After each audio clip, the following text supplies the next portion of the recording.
साउन्डआ दङ दे साउन्डआ माने आंना बे माइकआ चार्जआ जोबना होदों एक्सुअलि र' बानायगासिनो दं टेनसन गैया खालामगोन साउन्डआ थांगोन माने चार्ज गैला माइकआ अके देलाय खोन्थानोसै साउन्डआ थांना थाङाखै बेखौ चार्ज होना लाग्रोन र' खम जारला थांबायना साउन्ड थांबाय ना थाङाखै लेटेस्ट कमेन्ट खालामलाय साउन्डआ दायो थांना थाङाखै अके थांबाय ठीक আছে 106 दं लाइभआव दा अके थांबाय ना गासैबो मोजां दंना ब्रादार्स एन्ड सिस्टार्स मोजां दं बयबो नङा होमबा थ' बरायबाय बयखौबो बड' जब इनफो अफिसियेल इउटुब चेनेलाव दा बड' जबआ अनेकथा दङ आंनि बादि नामा अनेकथा ओंखारबाय सिगां आंनिल'मोन नाथाय दायो कनफिउस जायो आरो बेनो बड' जबआ अनेकथा दङ माने एसे सिमिलारखाय एसे सेमखाय माने आन्दायो आरो थ' बेखायनो नैबे आंनि लग'ना बे लग'खौ नोंथाङा नायदे बे लग'आ जाहैबाय आंनि एन्ड बड' जब इनफो अफिसियेल होनबाथाय आंनि जायो ठीक আছে खायसे आन्दायो ना बहाबा देनानै बहाबा कमेन्टसा फैयोना गासिबो क्लियार ना आंनि चेनेलाव सोर सोर सिनायो एसएससि जिडि अके बिनि सायाव रायलायगोन र' दसेनेथ' गुड मर्निं एभरिवान मर्निं थ' जों गासैबो जों बेवहाय कभार खालामगोन बिटिसि साख्रि आसाम साख्रि एन्ड सेन्ट्रेल साख्रि थ' टाइमा अनेक दङ दायो आं एकदम फ्रियाव दङ स' डिसकास खालामगोन साउन्डआथ' क्लियार नङा होमबा थ' जों फार्स्टआवनो डिसकास खालामसै बेनो जाबाय आसाम पुलिस ना आसाम पुलिसाव मोजां खबर फैगासिनो दङ नै आसाम पुलिसाव खबरा मोजां नैबे बेखिनि पस्टखौ साख्रिखौ होग्रोसिगोन दा बावैनो सिमाहाय लाइभआव फोसावबाय एपइन्टमेन्ट लेटारखौहाय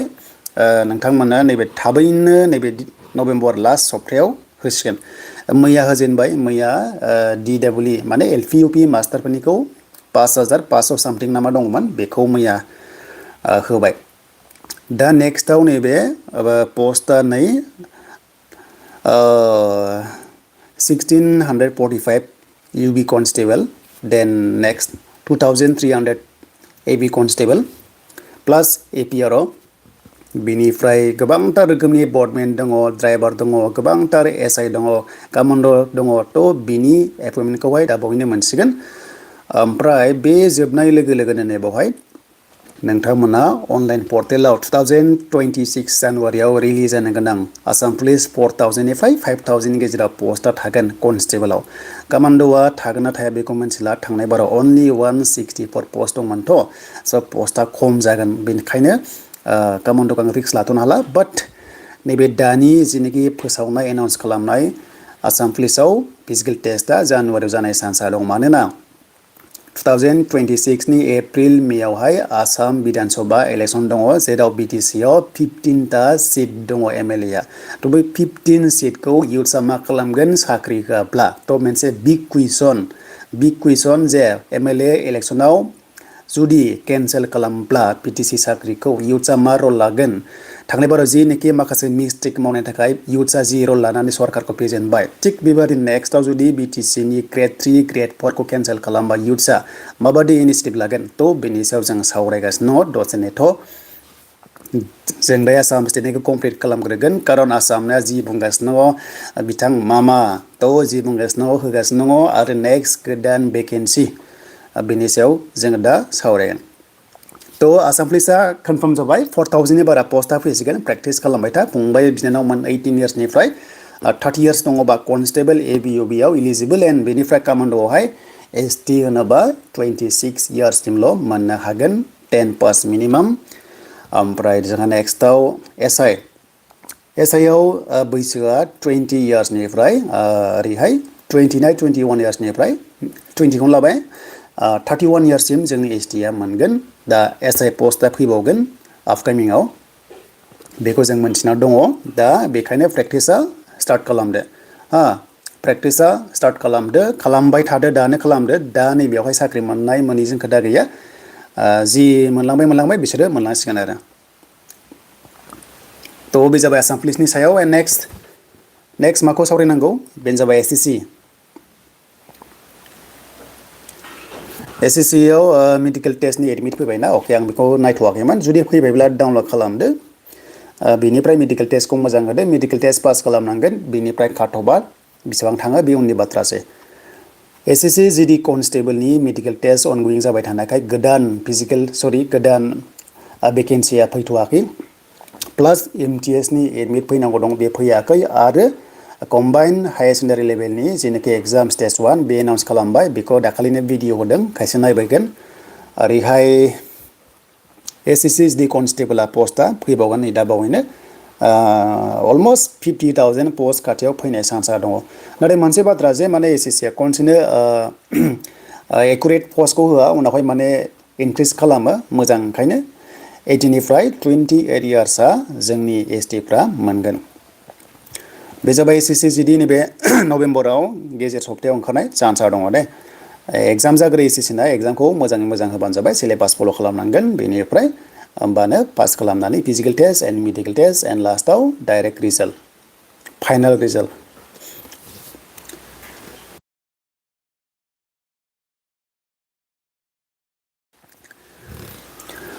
दायो जों नेक्स्टआव जोङो सावरायगोन बेनो जाबाय आसामनि आपकामिं साख्रि आसामनि आपकामिं साख्रिया नैबे मामाया जेनाखि नैबे डिसेम्बरनि गेजेरावनो माने डिसेम्बरनि फार्स्ट सप्ताहनि सिगांनो गासैखौबो कमप्लिट खालामगोनथ' एपइन्टमेन्ट लेटारखौहाय बेखौ होखांबानो जेसेबांनाखि पस्टआ दंबावो बेखौ सेन्सास खालामो माने डिपार्टमेन्ट वाइसआव सेन्सास खालामनानै रिपर्टखौ लानानै मोनसे पस्ट क्रिएट खालामनानै माने पस्ट थाखानायखौ डाटाखौ लानानै गोदान पस्ट माने एडभार्टाइज होयो थ' एडभार्टाइज होनाय लोगो लोगोनो एप्लाइ खालामनांगोन एडिआरइआव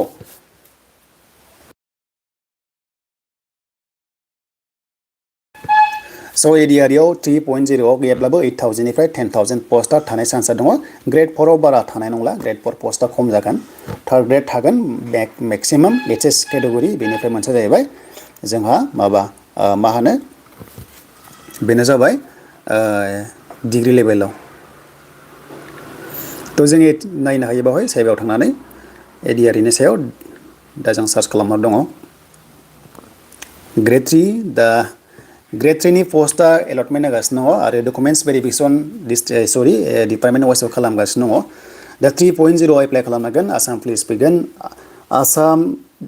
मेडिकेल फैगोन बेनो जाबाय हेल्थआव स' हेल्थआव फैगोन डिएचएस डिएमआव फैबावगोन आरो लोगोसे दङ ओरैहाय जिटि पिजिटि टेट आरो फैबावनाय चान्सआ दङ बिनिफ्राय नेक्स्ट एपिडिसिएल फैनो गोनांमोन 5,000 पस्टआ खालि दङमोन दा बेखौ माला होयो एन्ड पिएनआरडि स' पिएनआरडिआवबो फैनाय चान्सआ दङ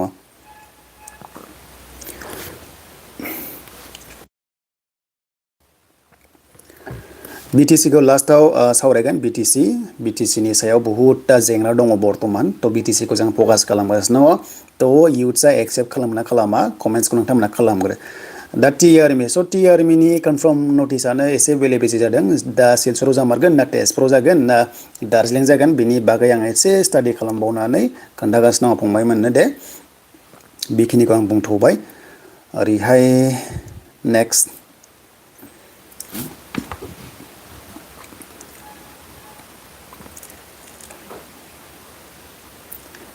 जोङो बिटिसि अके थ' जोङो बिटिसिआव थांसै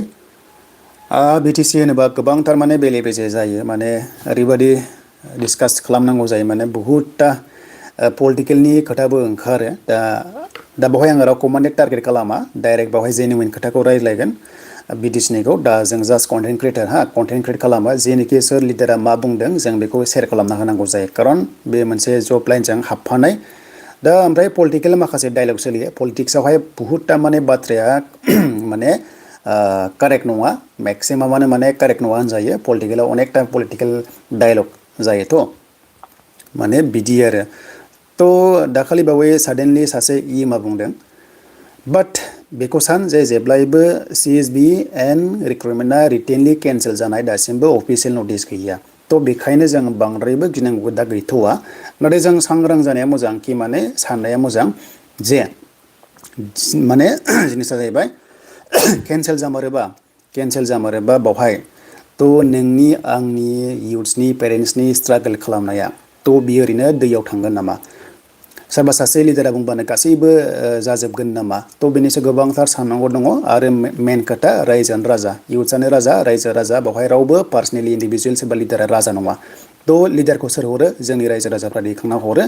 थ' मानि थाखाय हरो होमबा जाहाथे मोजां खामानि मावनो हरो जुदि मोजां खामानि मावनो हरनायाव जुदि गाज्रि खामानि जुदि रायजोनि मावोब्ला जों बेखौ बोख्लायनो हायो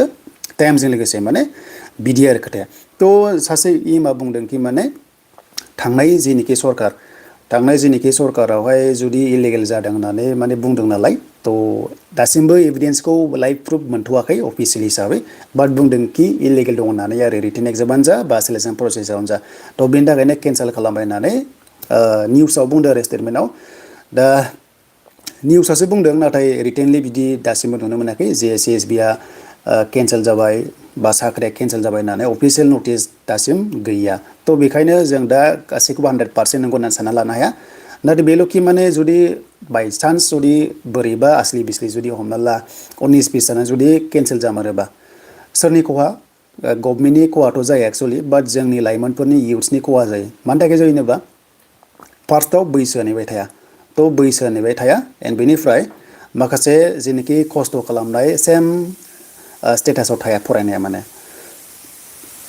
स्टेबिलिटि थाया आरो सासे मानसिनि फरायनाया आरो गोबांथार खामानिजोंहाय गोरोबनानै एडजास्ट जानांगौ जायोना दा खायसेनि बैसोआ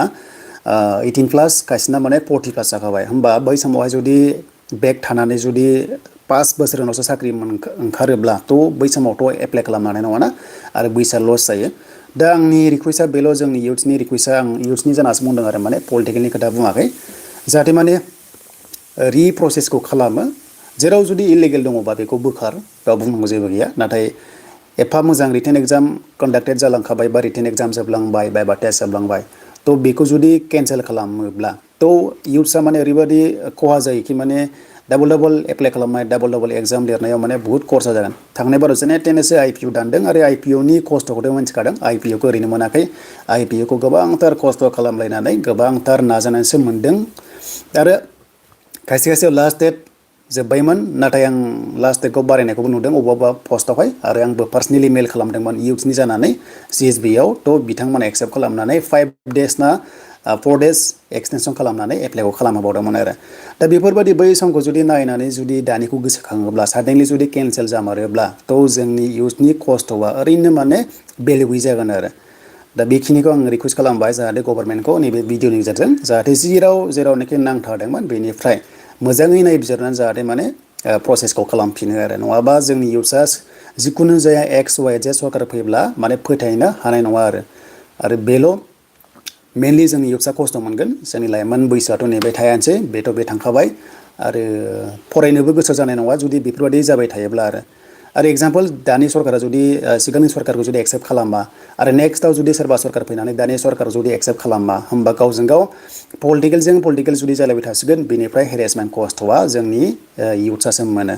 दा बेखायनो जों बेल' आरोखि माने रिकुवेस्ट खालामनांगौ बयबो आंल' नङा स' नोंथांमोना बयबो ससियेल मिडियायावहाय दानिथ' बयबो इउज खालामो थ' रिकुवेस्ट खालामनो हायो दानि कारेन्ट गभर्नमेन्टखौ जाहाथे थाबैनो प्रसेसखौ खालामनो हायो मोजाङै बुंनांगोन जाहाथे माने बिदि कन्ट्रभारसि खोथायाव लांनाङा जाहाथे मोजाङै रिकुवेस्ट खालामो आरो गभर्नमेन्टआ नायनानै जाहाथे प्रसेसखौ खालामो दा बेखिनि BTCनि साख्रिया ओरैबायदि गोलाव जायो काहानिया आरो गोबांथार कमेन्ट्स फैदों जुदि दानिखौ केन्सेल खालामजोबोब्ला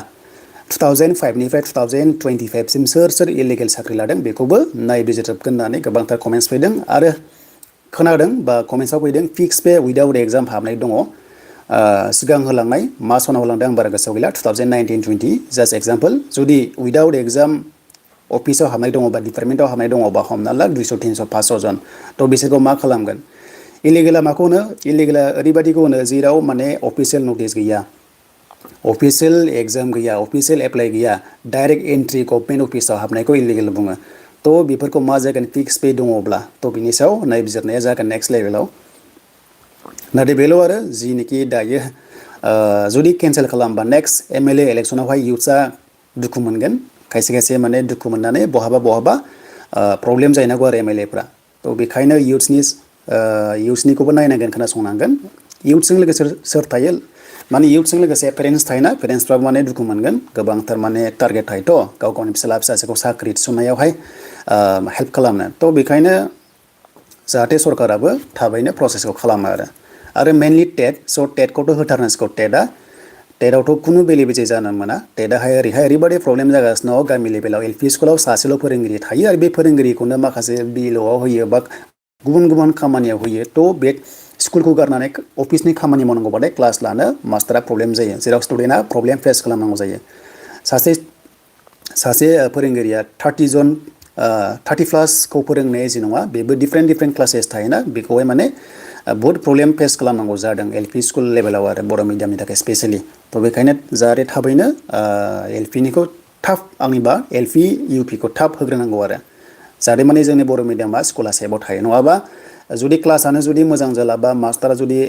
साफिसियेन्ट नङाब्ला थ' गासैबो जुदि प्राइभेट स्कुलाव हगारजोबोब्ला बै समावहाय आफ्टार 10 इयार्सआवहाय बर' मिडियाम स्कुला बहाबा थानाय नङा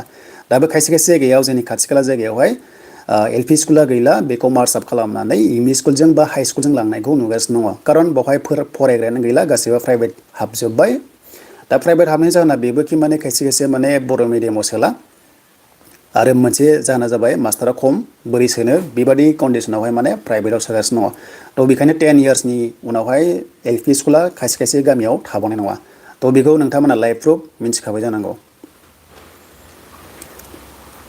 थ' बेखिनि आसा खालामो जाहाथे बिटिसि गभर्नमेन्टआ दानि अनगयिंखौ जाहाथे मोजाङै नायबिजिरनानै जियाव नांथादोंमोन बावनो होफिनदो बेनिफ्राय इलिगेल प्रुफ मोनबाथ' डाइरेक्ट टार्मिनेट खालामनांगौ येस 100% टार्मिनेट खालामनांगौ बिसिडिसि जा एबा फरेस्ट जा बा गुबुन जा दाथ' ग्रेड 3 आथ' एपइन्टमेन्ट होआखै नालाय इलिगेल होनना बुङोमोन माने दा गैथ'वा बर्थमान बाट रिसेन्टलि होलांनाय जिटिपि जिडिडि डाबलि ओरैहाय ओमफ्राय हमना ला फरेस्ट बिसिडिसि जुदि बेवहाय इलिगेल मोनदोंबा येस 100% बिसोरखौ टार्मिनेट खालामनांगौ बाट अल पस्टखौनो केन्सेल नङा अल पस्ट केन्सेल खालामनो हाया खारन बेवहाय जेनुइन केन्डिडेट्स गोबां थायो खस्थ' खालामनानै थ' साफा सानैनि थाखाय जुदि बिसोरो केन्सेल खालामजोबनांगौब्ला थ' मा जागोन मोनसे सेल्फ स्टेटास थायो बेबो माने गैया जागोन आरो दा बेखायनो जुदि इलिगेल मोनमारोबा येस 100% सापर्ट बेखौहाय टार्मिनेट खालामनांगौ दा फरेस्टनि सेलेरिया जासिगोन दा बावैनो गोबां सोंदों फरेस्टना एनपिएसनि खामानिया जागासिनो दङ बाट डिभिजन वाइसआव बिसोरो हाबसिगोन डिभिजन वाइसआवहाय खामानि जुदि एडभान्स जादोंबा जानो हागौ डिसेम्बराव प्रभिजनेल सेलारिखौ मोननो हागौ फरेस्टनि खेथ्रआव आरो बाट बिसिडिसिआ दासिम गैथ'वा बर्थमान बिसिडिसिआ दासिम सेलारिनि प्रसेसा अफिसियेलि खोनाथ'वाखै बाट फरेस्टना जासिगोन बारा गोबाव गैला दा बेनोमोन दिनैनि दसे लाइभ स्ट्रिमा आइ होप नोंथांमोना बुजिदों जे माने जाहाथे गभर्नमेन्टआ केन्सेल खालामोब्ला जाहाथे इयुथ्सआबो एसे रिकुवेस्ट खालामनांगोन मोजां डिसिप्लिनै रिकुवेस्ट खालामनांगोन बे नङा जे बहुतथा दावराव खालामलायनांगौ बिदि नङा मोजाङै रिकुवेस्ट खालामनांगोन होमबासो माने गभर्नमेन्टआबो खोनासंगोन ना थ' बेखायनो आरो अके थ' बेखिनियानो दिनैनि ससे लाइभ स्ट्रिम डाइरेक्ट भिडिअ खालामासै लाइभ फैस्राबाय जाहाथे माने डिसकासना मोजां जायो कमेन्ट्सआवथ' गोबां फैदों जे माने केन्सेल खालामबा दरना होनांगौ मानांगौ होननानै बाट बे समजों लोगोसे जागोन खिन्थु गभर्नमेन्टआबो डाइरेक्ट दासिम रिटेनलि केन्सेल खालामनायखौ अफिसियेल नटिस रिलिज खालामाखै बेखायनो जों बांद्राय गाब्रायथ'नाङा बाट बेल' आरो जे माने जों रिकुवेस्ट खालामगोन जे जाहाथे जियाव थाबथादों बेनिफ्राय रिप्रसेस खालामनो हायो जाहाथे मानोना जों मेक्सिमाम 70%आ एसटिआनो साख्रि मोनो बिटिसिआव एस पार 6 सिडिउल रिजार्भेसन 70%आनो जों एसटिआ साख्रि मोनो जोङो गुगोलाव नायबा मिथिगोन दा ओंखायनो जोंनि बर'फ्रा बांसिन एसटिपि दं नालाय माने पस्टआव आरो थ' एसटिपिआनो बांसिन बर'आनोमोन नालाय थ' बेखायनो जुदि केन्सेल खालामोब्ला बेनिफ्राय दुखुसिन बाथ्रा फोसावनो हानाय नङा आरो बेनो दिनैनि दसे लाइभ स्ट्रिमा थ' नोंथांमोना बिनि सायाव मा कमेन्ट्स खालामबानो जाबाय लाइभनि गेजेरजोंहाय आरो जुदि प्रसेसा जुदि स्टार्ट जायोब्ला डिसेम्बरसिम थांनो हागौ डिसेम्बरनि गेजेराव साख्रिखौ मोननो हागौ आरो जानुवारि फेब्रुवारियाव एमएलए इलेक्सन दङ बिनि थाखाय गभर्नमेन्टआ बिजि जागोन माने एमएलए इलेक्सन दङ नालाय आरो जुदि आसामाथ' मोजां साख्रि होगासिनो दङ आसामाथ' जि खोथा होदों साख्रिखौ होगासिनो दङ ADRE 3.0 सिम फैलायबायनाय खोथाया बाट जोंहा दाबो 1.0 नांथागासिनो दङ बिटिसिआव बुहुत बेक जालांगासिनो दङ फाइनान्सखौथ' सोर खालामो बेथनखौथ' बिटिसि होआ बेथनखौथ' आसामासो होयोना थ' आसामनिसो खरसा जागोन बेथन होनाया थ' बिटिसिनिफ्राय जेबो लस गैया जेसेबां हायो एसेबां थाब साख्रि थिसननांगौ जोंनि बिटिसिआव होमबासो डेभेलप जागोन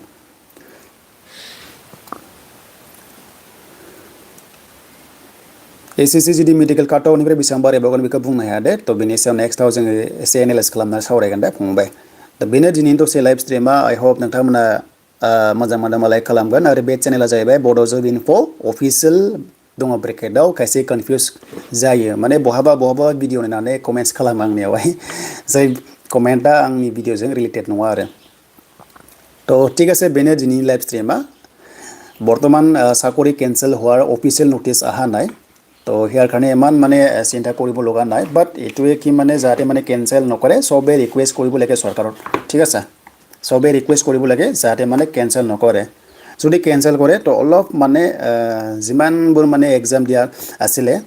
বা ইউজ আছিলে তেওঁলোকৰ কাৰণে মানে কি হ'ব প্ৰবলেম হ'ব টাইম ইমান নাথাকে সবৰ কাৰণে টাইমটো মানে ৰৈ নাথাকে ঠিক আছে আমি নেক্সট লেভেল ডিসকাস কৰি আছো নেক্সট লেভেল जों ডিসকাस खालामबाय थागोन नेक्स्ट लेवल लाइव फैगोन आधा घंटा जानसे लाइबानि गोबाव जाबाय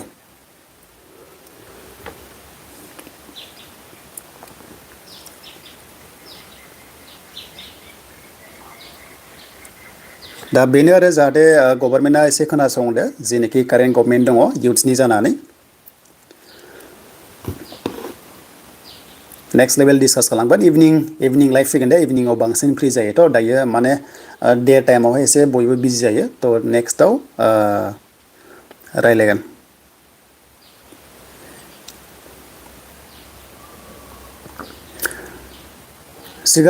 सिगाङावहाय जोंनि इउथ्सआ बारा स्ट्रं नङामोन आरो सिगांनि 2005 निफ्राय 2020 सिम बारा ससियेल मिडिया गैयामोन एक्चुअली 2015 सिम बारा ससियेल मिडिया गैयामोन हा माने एसेबां निउस मिडियाफोर गैयामोन मानो होनबा बै समाव अफलाइन जुगमोन तो अफलाइन जुगावहाय माने एप्लाइ खालामदोंमोन जोंबो बाट मिस्टेकसो जायो ना मा जायो कल लेटारा फैयामोन बे टाइमावहाय आरो इसेबां एडभान्सबो नङामोन जों एप्लाइ खालामनाय टाइमावहाय जेब्ला 2020 जायो लकडाउननिफ्रायसो एसे एवारनेस जादों प्राय ससियेल मिडियायावहाय साख्रि बाख्रियावहाय जेब्ला लकडाउन जादोंमोन सबे माने जबलेस जादोंमोन ना लकडाउन टाइमावहाय दा बेनिफ्राय बांसिन एवारनेस जादों आरो ससियेल मिडिया फैदों एक्चुअली आंबो 2020 आव क्रिएट खालामदोंमोन चेनेलखौहाय जेब्ला लकडाउन जादोंमोन दा बेनिफ्राय गोबांथार माने नलेज गेन खालामनो हाबाय ग्रथ जाबाय आरो नोंथांमोनाबो ससियेल मिडिया थ्रु आपडेट मोनबाय थाबाय दा ओंखायनो बै समाव जेरै जादोंमोन दा बिदि जानाय नंला आरो जानोबो हाला सिगांनि सरकारा जि खालामलांदोंमोन दा बिदि खालामनो हाला नैबे नेक्स्ट दानि यां जेनेरेसनाव आरो बेनो बयनिसिमबो थेंक इउ सो माच लाइभआव जइन जानायनि थाखाय एन्ड नेक्स्टआव लोगो मोनगोन